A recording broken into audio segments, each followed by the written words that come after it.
I want to start this deep dive with a bizarre riddle. Oh, okay. I love a good riddle. Yeah, and I want you, listening right now, to see if you can connect the dots before we even really get into the meat of this discussion. Let's hear it. So, what links an ancient Chinese emperor's obsessive, ruinous quest for eternal life, the relativistic physics of electrons traveling near the speed of light, global mass extinctions, and the crumbling crust of the innermost planet in our solar system? I mean, that genuinely sounds like the premise of a sprawling sci-fi epic. Right. Or maybe, the frantic scribblings on a conspiracy theorist's corkboard, like complete with the red string zigzagging between quantum physics and ancient archaeology. It totally does, but the answer isn't fiction at all. It's a single, highly paradoxical word. Mercury. Mercury. Exactly. Right. And for this deep dive, we are pulling from a remarkably thick, really diverse stack of source material. We really are. It's a lot of ground to cover. Yeah, we're looking at archaeological field reports from Explorer's Web concerning these ancient sealed tombs. Right, and we've got comprehensive marine biogeochemistry studies from the Geomar-Helmholtz Center for Ocean Research. Plus, excerpts from advanced quantum chemistry textbooks, environmental monitoring data from the U.S. Geological Survey. And we are cross-referencing all of that with heavy-duty tectonic maps from the Cambridge Planetary Science series. Which is a wildly disparate collection of literature, right? Totally. But it all converges to tell one cohesive story. And our mission today is to explore the absolute paradoxes of Mercury. Right. We're going to look at it as this baffling, toxic, liquid metal element down here on Earth. And as the dynamic, physically shrinking planet that shares its name out in the darkness of the inner solar system. It's going to be a wild ride. It is. We are going to uncover how this single substance and the single world acts as a forensic fingerprint. A fingerprint for what, exactly? For both the heights of human ambition and the Earth's most apocalyptic, world-ending events. That is quite the pitch. I know. But to truly understand a topic this massive, we have to begin at the absolute smallest scale imaginable. Right, the subatomic level. Exactly. Before we look at human empires or planets, we need to understand the physical quirks that make the element Mercury so utterly bizarre. Because it really breaks almost every rule we associate with metals, So let's start with the most obvious physical property.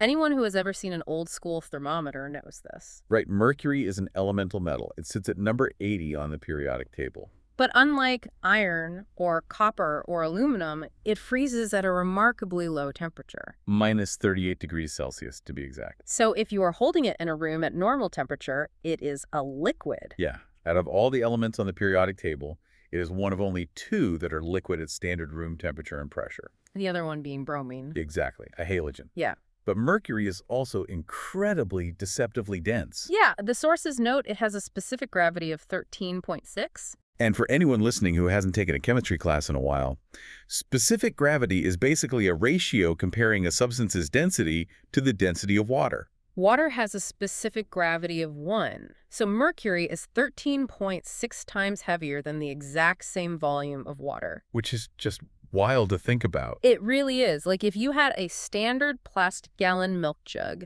and you filled it with water, it would weigh about 8 pounds. Right. But if you took that exact same milk jug and filled it to the brim with liquid mercury, it would weigh over 113 pounds. Wow. You wouldn't even be able to lift it with one hand. Not a chance. The plastic handle would immediately snap. I mean, it is 20% denser than a solid block of lead. It creates a fascinating visual, too.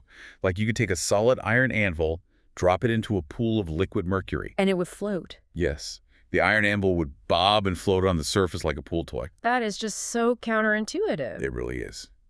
Chemically speaking, it belongs to group 12 of the periodic table, right alongside zinc and cadmium. But it doesn't behave like them at all, does it? Not even a little. It acts like a completely unreactive solo artist. It stubbornly refuses to bond with other elements to form molecules in the way we expect a metal to behave. Right. Primarily because its outermost main electron shell is entirely full. But the real fundamental reason it refuses to act like a normal solid metal that requires us to step out of classical chemistry entirely. Yeah, the source material dives deep into the quantum physics explanation for this. And reading it completely upended my understanding of how the universe works on a small scale. I mean, why is this dense, heavy metal A sloshing liquid instead of a solid brick. Well, it comes down to a phenomenon called relativistic quantum chemistry. Okay, lay out of me. To wrap our heads around this, we have to look at the math of the atom itself. An atom of mercury is massive. Like we said, atomic number 80. Right, meaning there are 80 protons packed into its nucleus, and protons have a positive charge. Okay, I'm with you so far. So you have this massive, incredibly dense, incredibly strong positive charge sitting in the center of the atom. Exerting a phenomenal electromagnetic pull on the negatively charged electrons orbiting around it. Exactly, because opposites attract. The 80 positive protons are desperately trying to rip those negative electrons inward. So it's a constant tug of war. Precisely. Now, think about the electrons in the innermost shell. This is called the 1s orbital. Okay. These electrons are hovering right next door to that massive 80-proton nucleus.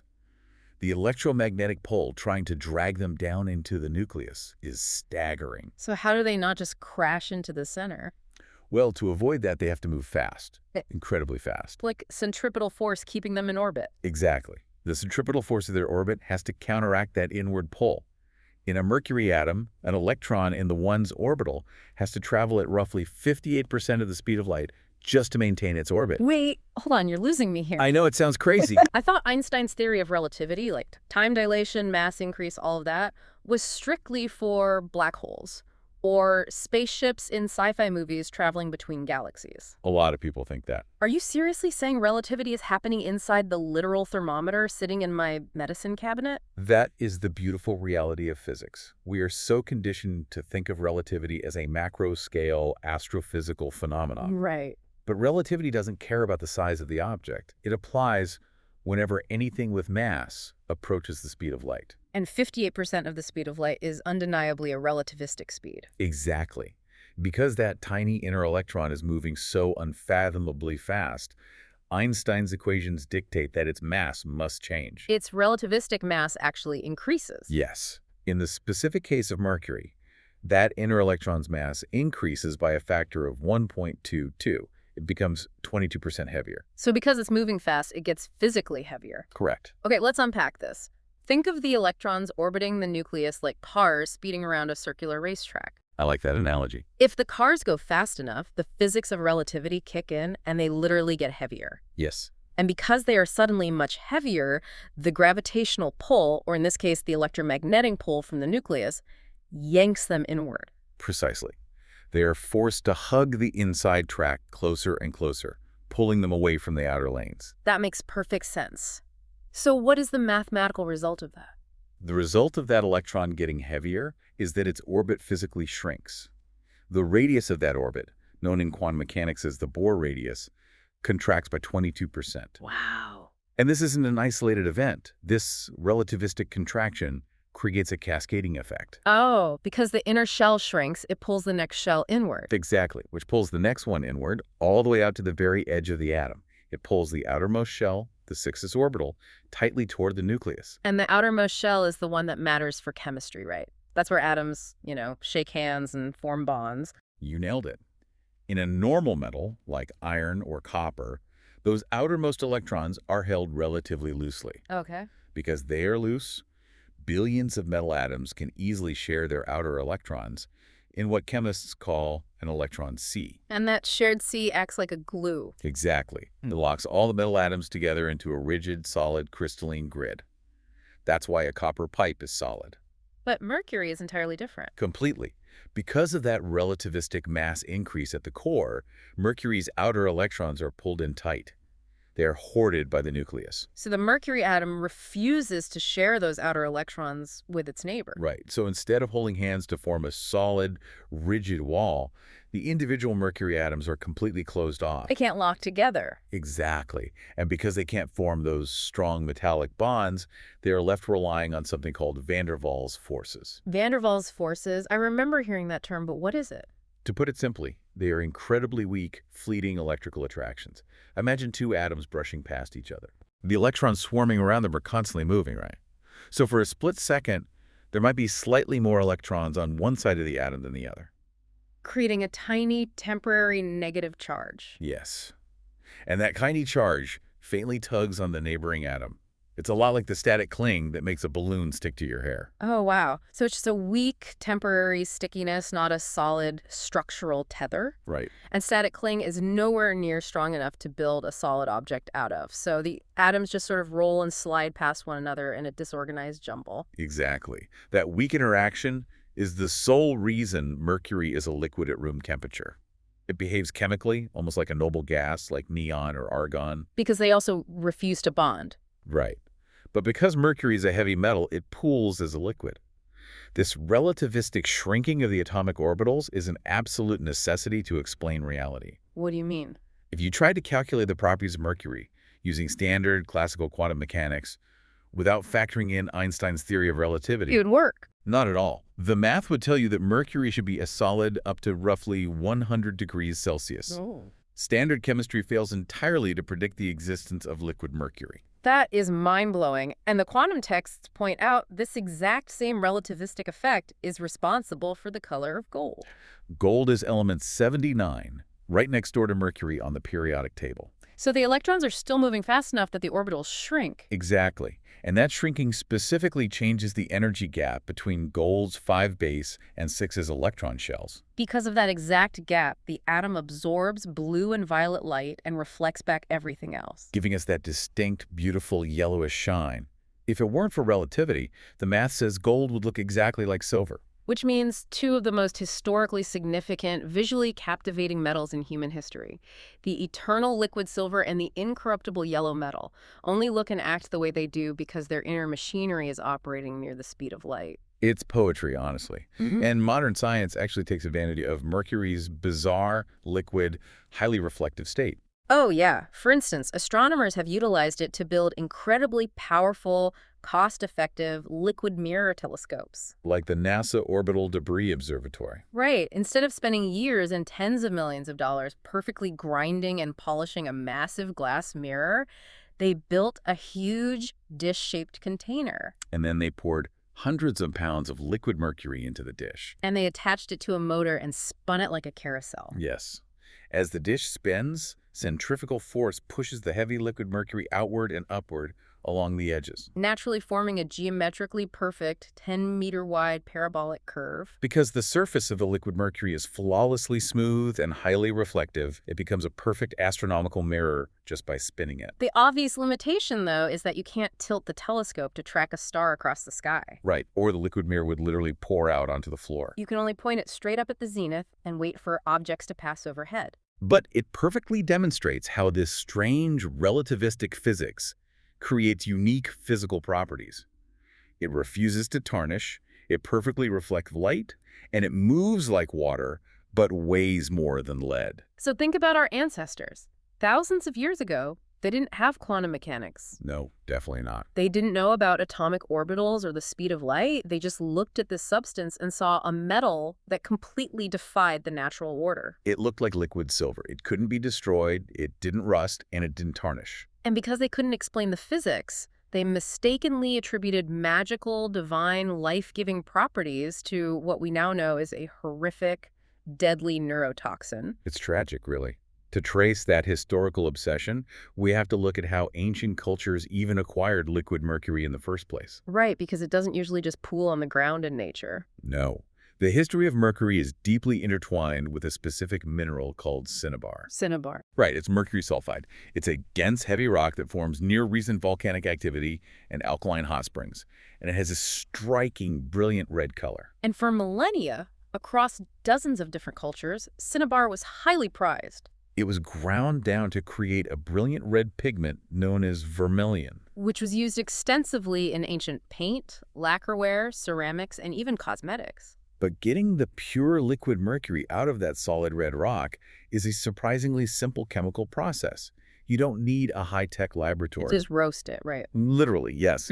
If you heat cinnabar in a furnace, the heat breaks the chemical bond between the mercury and the sulfur. And the sulfur binds with oxygen in the air to become sulfur dioxide gas and floats away. Exactly. Then the elemental mercury, freed from the sulfur, turns into a vapor from the heat. And then you just let that vapor cool and condense, and it drips down as pure, jiggly, silver liquid mercury. Because the extraction process was so accessible, powerful empires had access to vast quantities of it. And perhaps no one in human history was more intensely obsessed with this relativistic liquid than the first emperor of China, Qin Shi Huang. Most people know him today because of the Terracotta Army. Right. He united China, and he was crowned king of the state of Qin at just 13 years old. And almost immediately upon taking the throne, he began constructing a mausoleum for himself on a scale that defies comprehension. The archaeological reports from Explorers Web detail the sheer madness of this project. The burial complex covers roughly 6.3 square kilometers. It took an estimated 700,000 prisoners, artisans, and slaves several decades to construct. He didn't just want a tomb, you know. He wanted a microcosm of his entire earthly empire to rule over in the afterlife. The ancient historian C. McKeon, writing about a century after the emperor's death, provided a detailed description of what is supposedly inside the central, unexcavated burial mound. He claimed the ceiling is decorated with the cosmos and the floor is a massive physical map of China. And critically, C. McKeon wrote that the tomb contains 100 flowing rivers of liquid mercury. Designed to mimic the great Yellow and Yangtze rivers, mechanically pumped to flow into a miniature mercury ocean. For centuries, modern historians treated C. McKeon's account as pure mythological exaggeration. Well, for sure. They assumed it was a literary flourish to emphasize the emperor's immense power. Right, because the logistics of acquiring and sealing that much liquid mercury underground seemed impossible. But then in the 1980s, and again in more recent decades, geologists and archaeologists took extensive soil core samples from the earthen mound covering the tomb. And when they analyzed those samples, they found massive, highly localized, completely anomalous concentrations of mercury in the soil. The contamination patterns even align roughly with the geographical layout of the rivers on a map of ancient China. Current scientific estimates suggest there could realistically be over 100 tons of liquid mercury still sealed inside that underground chamber. Over 100 tons of a toxic liquid metal pulsing through the dark for 2,000 years. The historical irony here is just staggering. Qin Shi Huang was absolutely terrified of death. He was famously obsessed with finding the elixir of immortality. He funded massive naval expeditions to search the eastern seas for mythical islands of the immortals. And back at the palace, he had his personal doctors and alchemists brewing up concoctions that he believed would grant him eternal life. And those concoctions were heavily laced with powdered cinnabar and liquid mercury. The emperor was ingesting the very substance he believed was a magical, imperishable essence. The profound neurological and physiological effects of chronic mercury poisoning, which we will dissect in detail shortly, likely accelerated his paranoia and physical decline. He died at the age of 49 while on a tour of his empire, effectively killed by the very elixir he thought would make him a god. And this intense reverence for mercury isn't isolated to ancient China. If we cross the globe and look at the Americas, we find a completely independent, parallel mystery. The sources highlight the work of archaeologist Sergio Gomez. He spent years excavating a sealed, untouched tunnel deep underneath the Pyramid of the Feathered Serpent in the ancient metropolis of Teotihuacan in modern-day Mexico. Finding liquid mercury in the Americas was a profound shock to the archaeological community, wasn't it? It was huge. We knew the Maya and other Mesoamerican cultures used cinnabar extensively.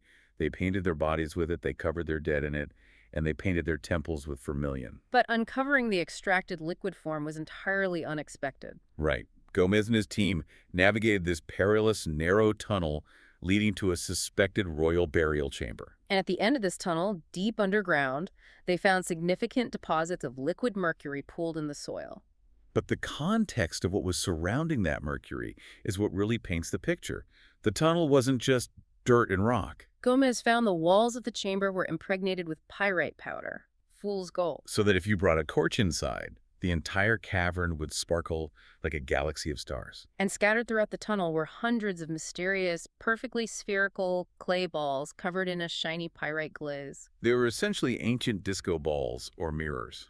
That emphasis on mirrors and reflective surfaces is the key to understanding the mindset, isn't it? Yes. Across widely disconnected ancient cultures, reflective surfaces were not just tools for checking one's appearance. They were considered divination portals. They were liminal spaces, a physical boundary that connected the mortal, human realm to the divine realm or the underworld.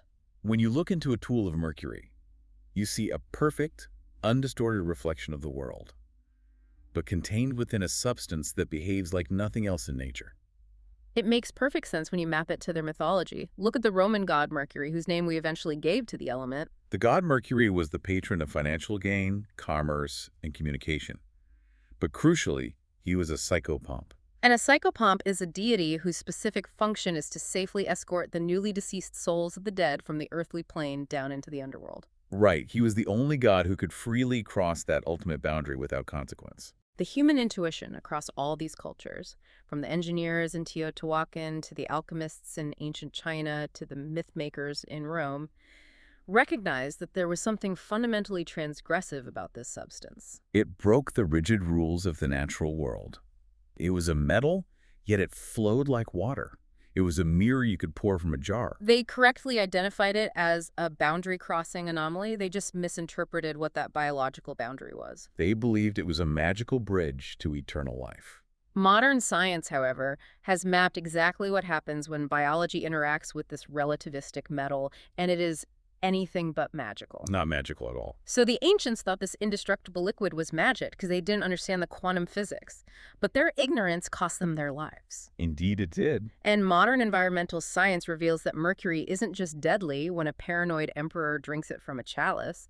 It has a mechanism of toxicity that infects the entire global ecosystem. To truly grasp the scale of the environmental crisis, we have to clearly differentiate between the chemical forms of mercury because they do not all interact with biology in the same way. Right. The pure elemental liquid mercury, the stuff pooling in the pyramids and thermometers, is dangerous. But primarily if it volatilizes and you inhale the invisible vapor into your lungs. Wait, so what if you accidentally swallow it? If you were to accidentally swallow a small bead of metallic mercury, it would likely pass right through your digestive tract with minimal absorption. Really? Why? Because your gut doesn't have a mechanism to easily absorb heavy liquid metals. Wow. Okay, so what's the real threat then? The truly catastrophic threat, the molecule that destroys ecosystems, is an organic compound called methylmercury. Okay, so how does elemental mercury sitting in a lump of coal or venting from a volcano magically transform into this highly toxic organic form? It isn't magic, it is biology.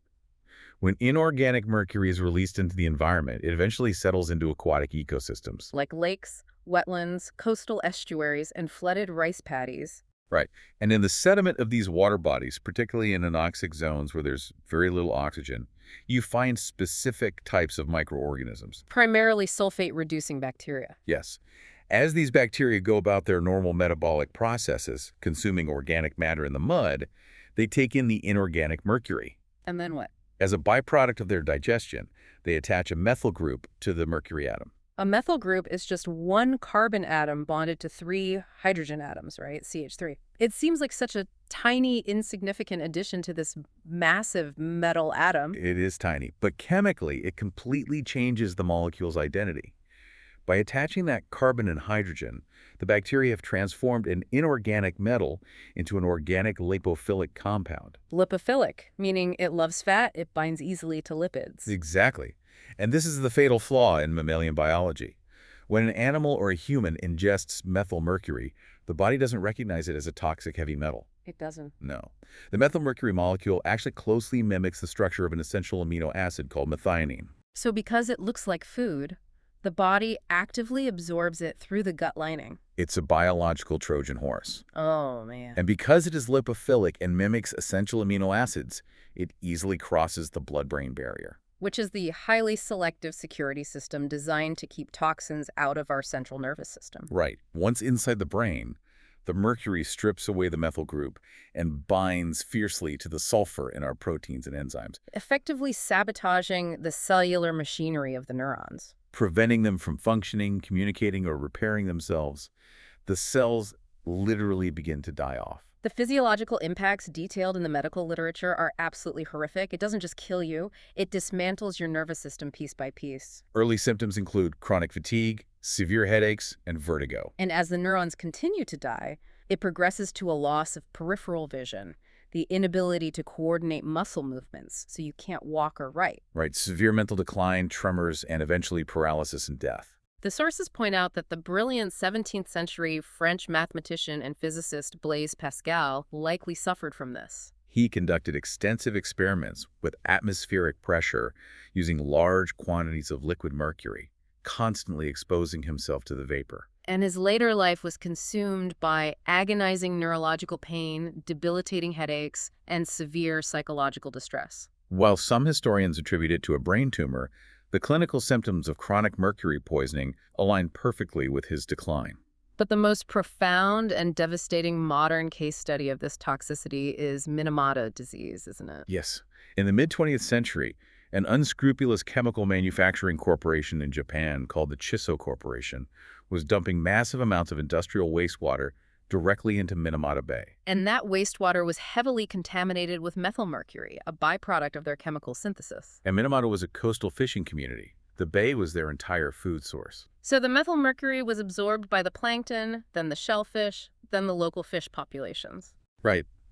The residents of Minamata, who relied on this seafood for their daily survival, were ingesting staggering doses of the neurotoxin. Thousands of people suffered catastrophic neurological damage. People lost the ability to speak, their bodies contorted into agonizing postures, they fell into comas, and many died.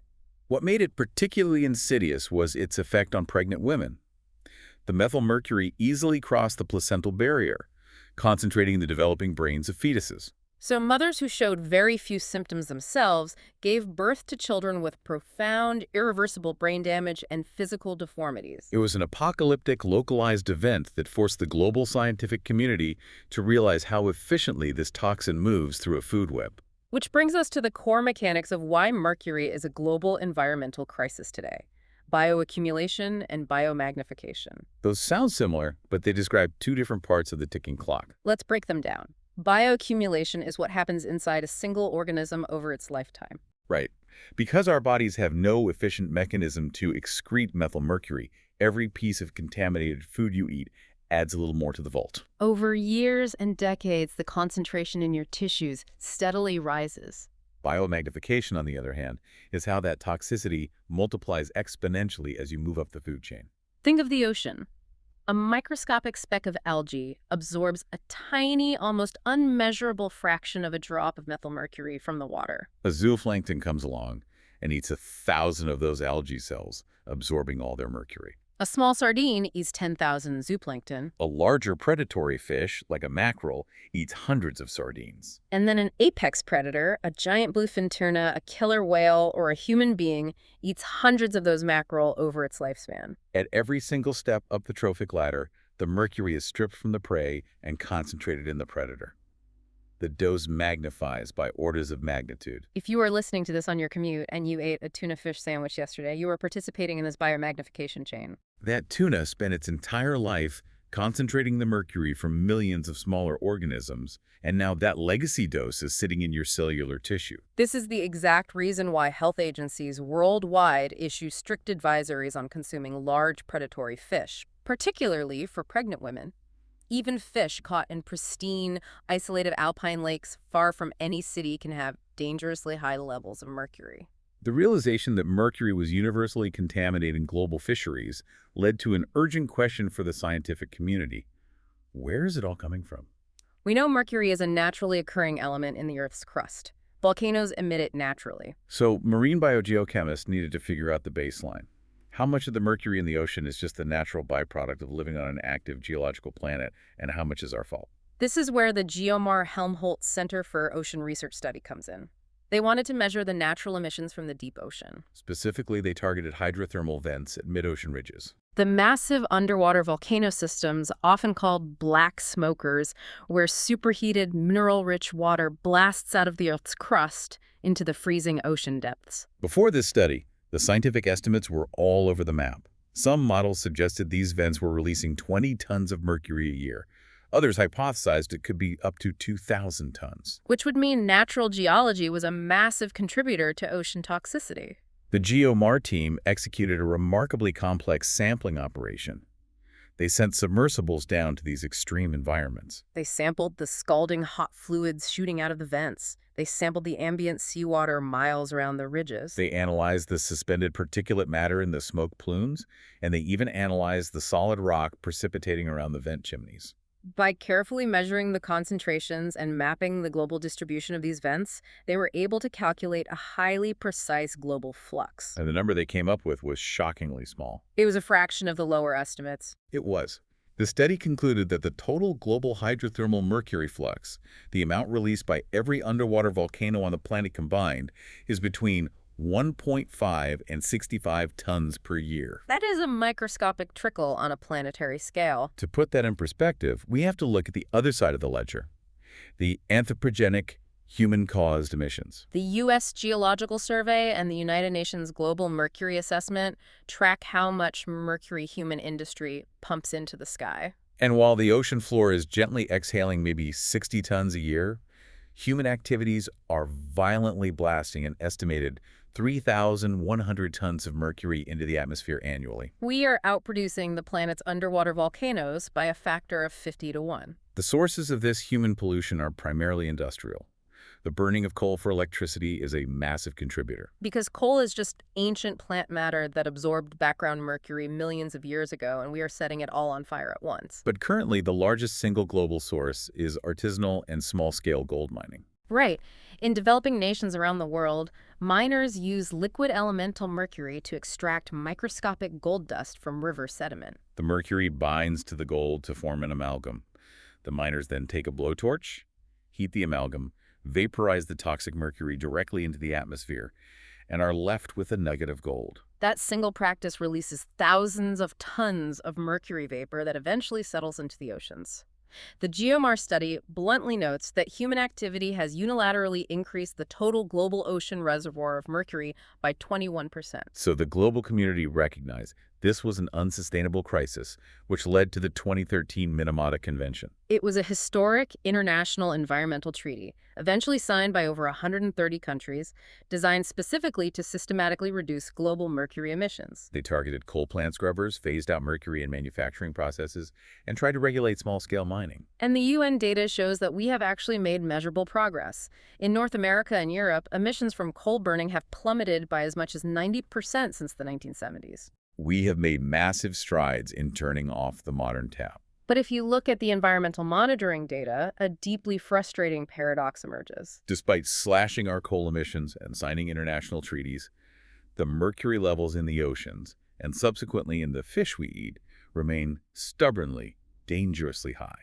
This is exactly what I was struggling to understand when I was reading the USGS reports. Yeah. If the deep-sea volcanoes are only trickling out a tiny amount, and we are aggressively shutting down our coal plants and capping the industrial fire hose, why is the ocean still so toxic? Where is this endless supply of mercury coming from?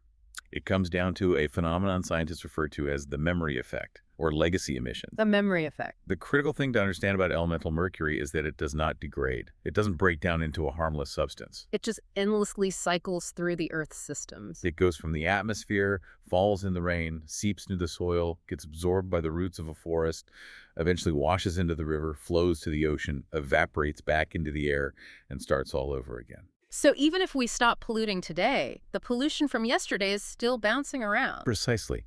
Let's look at a forest. Trees act like massive biological sponges for atmospheric mercury.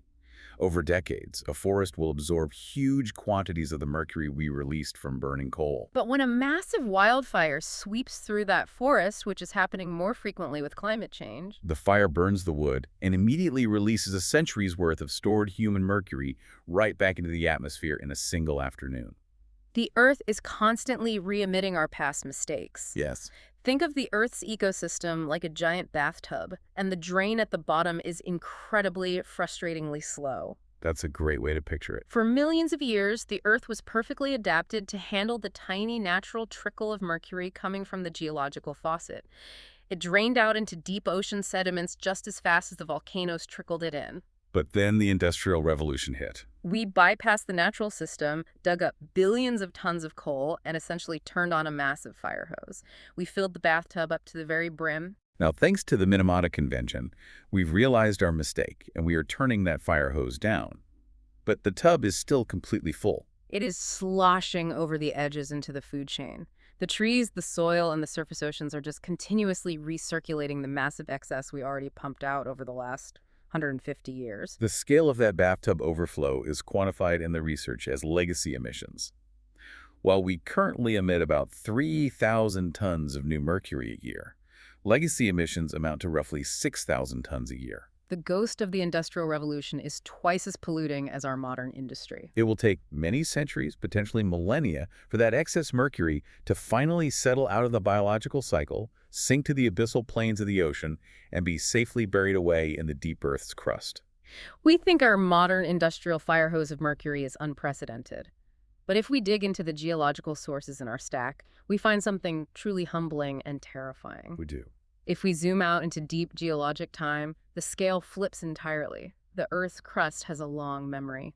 And millions of years ago, the Earth itself initiated volcanic events so massive that the amount of mercury released didn't just poison the fish, it literally signals the apocalypse in the fossil record. To understand these world-ending events, we have to introduce a geological phenomenon known as large igneous provinces, or LIPs. Right. When we say volcano, you naturally picture Mount St. Helens exploding, or the gentle, slow-moving lava flows of Hawaii. You need to erase that image from your mind. Large igneous provinces are not mountains. They are continent-spanning ruptures. They occur when massive plumes of superheated magma rise from the deep mantle and literally unzip the Earth's crust. They tear open fissures that can be hundreds of miles long, and they pour out oceans of basaltic lava. And they don't do this for a few weeks. They erupt continuously for hundreds of thousands, sometimes millions of years. The lava flows are so vast they can be measured in cubic kilometers, burying entire subcontinents under kilometers-thick sheets of rock.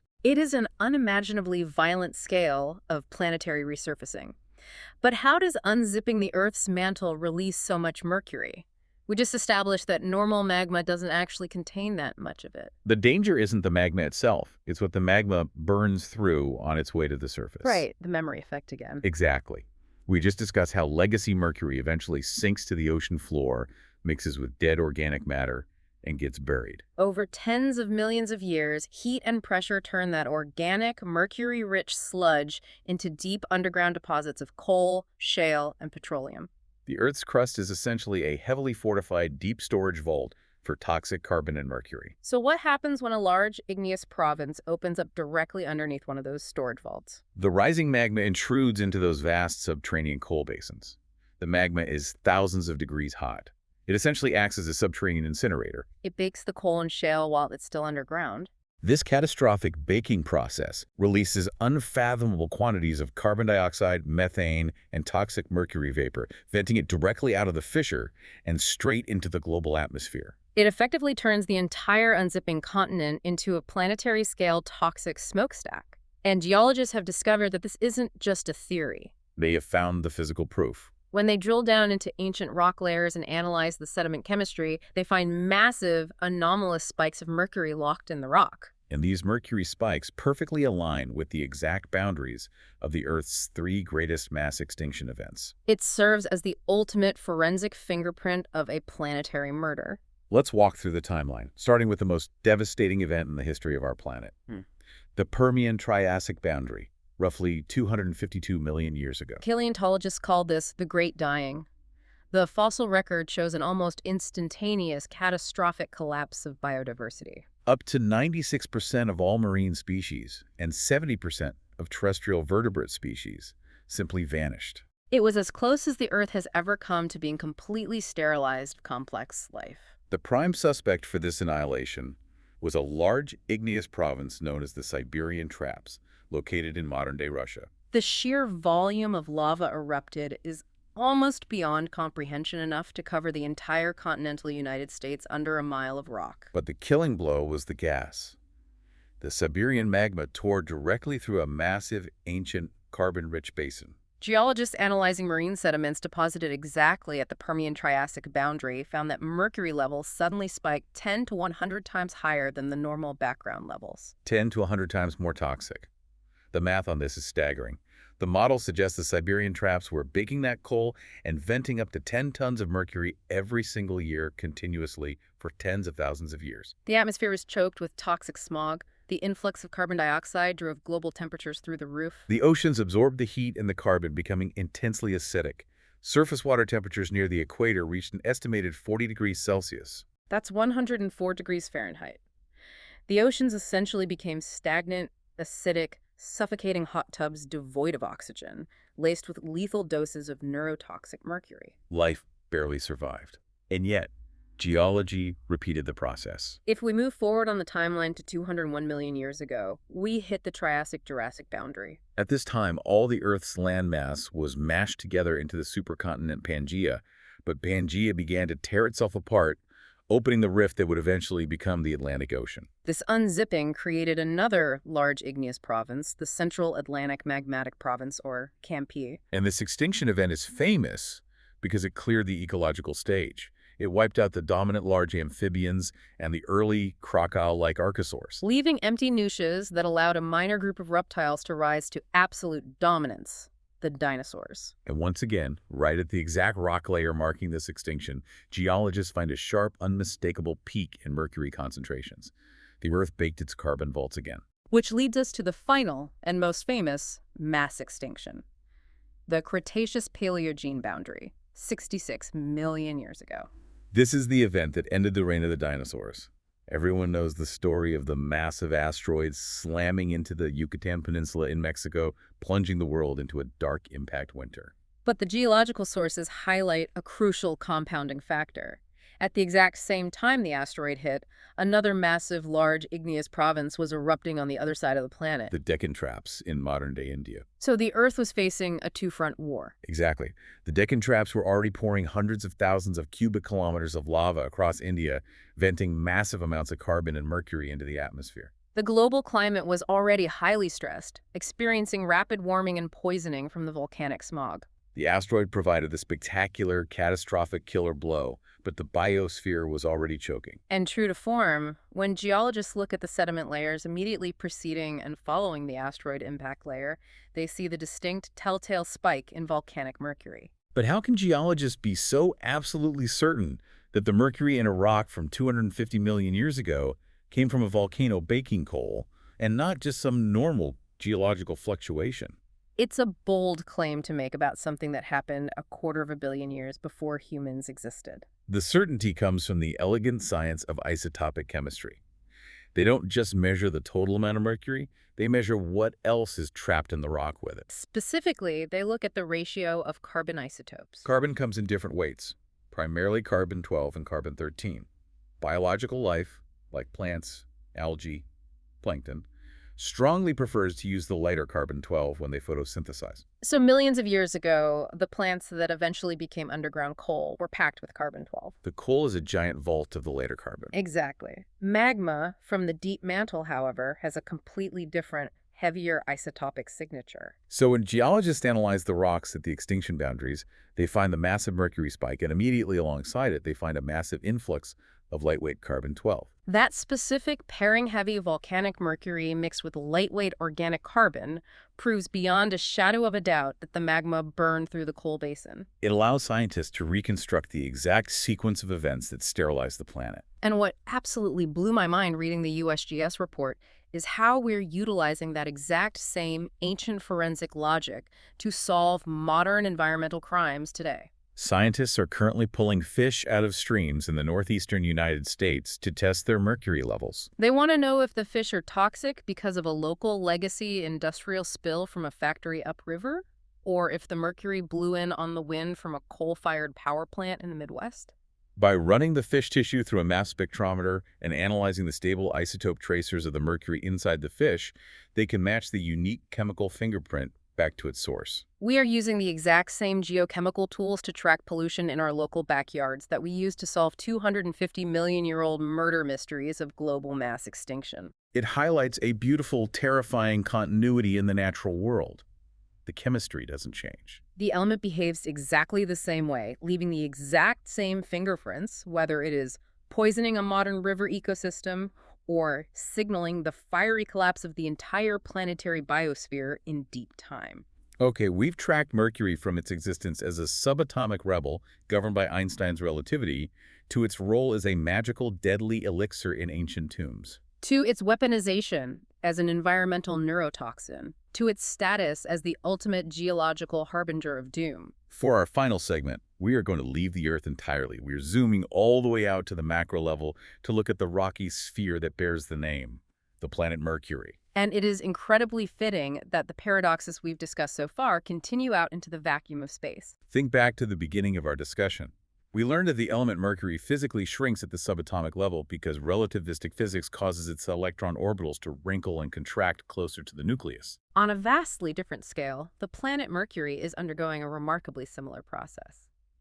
It is a world that is literally physically shrinking and wrinkling as it orbits the sun. To understand the mechanics of a shrinking planet, we have to look at the data beamed back from NASA's Messenger mission. Messenger was an incredible piece of engineering that orbited Mercury from 2011 to 2015. It was subjected to brutal solar radiation, but it managed to map the entire planet. One of its primary tools was the Mercury Laser Altimeter. It continuously fired a laser beam down at the dark, rocky surface, measuring exactly how long it took the light to bounce back. Allowing scientists to build a highly precise, three-dimensional topographic map of the entire globe. And what that laser map revealed completely revolutionized our understanding of planetary science. To understand why Mercury is so weird, you have to compare it to Earth. Earth is a multi-plate planet. Our outer crust is cracked and broken into dozens of massive puzzle pieces. Fueled by the intense churning heat in our mantle, these tectonic plates constantly slide around. They crash into each other to build the Himalayas, they pull apart to create the mid-ocean ridges we discussed earlier, and they dive beneath one another in a process called subduction. That constant recycling is plate tectonics. Mercury, however, is a one-plate planet. Its entire outer rocky shell is a single, continuous, unbroken sphere. But the internal anatomy of the planet is severely out of proportion. Mercury has an absolutely enormous, dominating iron core. The core is so massive it makes up roughly 85% of the planet's entire radius. The rocky mantle and crust are just a thin veneer painted over a massive iron cannonball. And for the last 4.5 billion years, ever since the solar system formed, that giant iron core has been slowly cooling off, radiating its heat out into the freezing vacuum of space. The fundamental laws of thermodynamics dictate that as a physical object cools, it contracts, it loses volume. So the immense iron core of Mercury is slowly, inexorably shrinking. But this presents a massive physical problem for the planet. The core is getting smaller, but the solid, rocky outer crust, that single, unbroken plate, is already completely solid and rigid. It cannot easily shrink to match the new, smaller size of the core. So what happens to a rigid shell when the volume inside it disappears? The crust has no choice. It literally collapses in on itself to fill the void. When I was reading the Cambridge geology text, a spontaneous visual came to mind. Imagine you buy a fresh, plump grape and leave it sitting on your kitchen counter for a month. As the wet interior of the grape slowly dries out and loses volume, the outer skin of the grape remains the same size. So the skin buckles, it folds over itself, creating deep, intersecting wrinkles as it turns into a raisin. That is an exceptionally accurate physical analogy for what is happening on a planetary scale. Because Mercury's rigid crust is being violently forced to accommodate a shrinking interior volume, the entire outer shell experiences massive global compression. The rock is being squeezed from all sides simultaneously. This intense squeezing has created a global network of what geologists call contractional tectonic landforms. The laser altimeter data revealed massive thrust faults all over the planet. A thrust fault occurs when the intense compressive pressure forces the crust to snap, break, and physically shove one massive slab of rock up and over the adjacent slab. The maps show these structures called lobate scarps. These are giant, sheer, curving cliff faces created by the thrust faults, where the land has literally been pushed upward and bulldozed forward over the plains. Some of these scarps run for hundreds of kilometers across the surface and rise thousands of feet into the air. And alongside the scarps are endless networks of wrinkle ridges, places where the rock didn't quite snap, but buckled and folded upward, like a rug being pushed from both ends, crisscrossing the entire globe. The planet is actively crumpling, and the mathematical scale of this collapse is astonishing. By measuring the length and height of every thrust fault and wrinkle ridge mapped by Messenger, planetary geologists calculated the total loss of volume. They estimate that Mercury's radius has contracted by as much as 7 kilometers since it first solidified. That represents an unfathomable amount of solid rock being snapped, crushed, and shoved over itself globally. And the most incredible, complex showcase of this violent tectonic chaos is a region called the Caloris Basin. Caloris is one of the absolute largest impact craters in the entire solar system. It spans over 1,500 kilometers across. It was violently excavated by a massive asteroid impact very early in Mercury's history. Sometime after the impact, the deep basin naturally filled up with highly fluid, smooth volcanic lava from the interior. That lava cooled, solidifying into an incredibly heavy, dense, perfectly flat plain of rock inside the crater ring. But the planet didn't stop shrinking. As the global contraction continued over billions of years, that massive, heavy plug of solid lava sitting inside the Caloris Basin began to act in very strange, contradictory ways. When scientists analyzed the messenger maps of Caloris, they found something baffling. The basin contains massive wrinkle ridges which, as we established, are formed by intense compression, the rock being squeezed together. But right alongside the wrinkle ridges, the basin also contains vast networks of extensional graben troughs.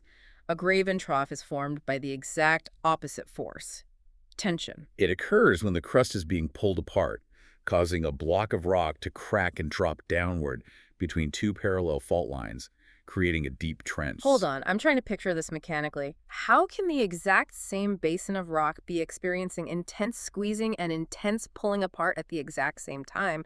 That seems physically impossible. It's a beautifully complex interplay of physics and gravity. As the entire planet shrank, the outer edges of that heavy volcanic plug in the basin were violently squeezed by the contracting crust around it, pushing up those compressive wrinkle ridges along the perimeter. But simultaneously, because that volcanic plane is so incredibly heavy and thick, the center of it began to physically sag downward under its own immense weight. As the center of the plane sank deeper into the mantle, it stretched the crust in the middle of the basin like a taut rubber band. That pulling apart cracked the rock, opening up those deep extensional graben troughs. It is a singular geological masterpiece, a permanent record of catastrophic impact fracturing, massive volcanic infilling, and global tectonic crumpling, all manifesting simultaneously on a dying world. It paints such a vivid, violent picture. When you look at Mercury through a telescope, it just looks like a dead, static rock, like our moon. But it's not. It's a dynamic, groaning machine that is slowly, agonizingly grinding itself down. But it raises a bigger question about our own existence. Why do geologists spend decades analyzing the fault lines of a dead, shrinking planet tens of millions of miles away? What does it teach us about Earth? It matters deeply because Mercury provides a dark, unavoidable mirror to Earth's own tectonic future. The only reason Earth still has plate tectonics, oceans, and a churning magnetic field that protects our atmosphere is because our deep interior is still incredibly hot, continuously fueled by the slow decay of radioactive isotopes in the mantle. But that heat is finite. Eventually, billions of years from now, our internal fires will burn out. The mantle will cool. Plate tectonics will grind to a permanent halt. Earth's crust will lock into a single, unbroken plate. And as the core continues to cool and lose volume, the Earth will begin to shrink. It will undergo the exact same global compression. It will buckle, it will crack, and it will push up thrust faults, just like the lobate scarps on Mercury. Mapping these alien fault lines fundamentally shifts our understanding of planetary life cycles. It shows us how rocky planets process heat, how they endure impacts, and how they ultimately thermally die. Mercury is the final chapter of a rocky planet's biography. Wow, what a staggering journey. Let's trace our steps back and wrap up this deep dive. We started by plunging down to the absolute smallest scale, uncovering the bizarre relativistic quantum physics that forces the heavy electrons of element 80 to move at half the speed of light, ensuring that Mercury behaves as a liquid metal. We saw how the hypnotic, physics-defying nature of that liquid mesmerized the first emperor of China and Mesoamerican priests who poured it into their hidden tombs, desperately using it as a liminal portal to the underworld. We tracked how modern human industry has blindly weaponized that ancient magic, overflowing the environmental bathtub with methylmercury, allowing biology to actively smuggle a neurotoxin past our blood-brain barrier. We then zoomed out into deep geological time, discovering how the Earth's most apocalyptic volcanic eruptions baked underground carbon vaults, leaving massive spikes of mercury trapped in ancient rock as the ultimate forensic fingerprint of global mass extinctions. And finally, we traveled into the vacuum of space, observing the planet Mercury itself, a world whose massive, cooling iron core is forcing its solid crust to buckle, snap, and fold over itself like a cosmic raisin. It is an almost unbelievable web of scientific connections, been woven together by a single concept. But I know, based on our notes, you have one final overarching thought to leave us with, something that brings this entire labyrinthine story full circle. I do. I want you to think back to the etymology, the origin of the name itself. We named both the liquid element and the shrinking planet after the Roman messenger god Mercury. As we discussed, this was a deity whose highly specific, unique mythological function was to act as a psychopomp. He was the sole figure permitted to seamlessly cross the boundary between the vibrant world of the living and the dark realm of dead. When you look at the forensic evidence compiled across all these radically different fields of science, quantum chemistry, archaeology, marine biology, geology, and planetary astrophysics, it is a remarkably, chillingly fitting name. Whether it is the invisible methylmercury creeping silently up the trophic ladder into our food chain to destroy our nervous system, the heavy volcanic mercury trapped in ancient coal seems definitively signaling the fiery collapse of the biosphere, or the dead, wrinkling, cooling crust of the rocky planet closest to the sun. Mercury always seems to be carrying a message, and that message is always about the delicate, incredibly fragile boundary between life and death, and how easily that boundary can be crossed. So next time you happen to see that heavy silver liquid pooled in the bulb of an old glass thermometer, or you spot that tiny pale dot hovering low in the twilight sky, take a second to ask yourself, Yeah. what irreversible message are we leaving behind in the rock record for the future to find?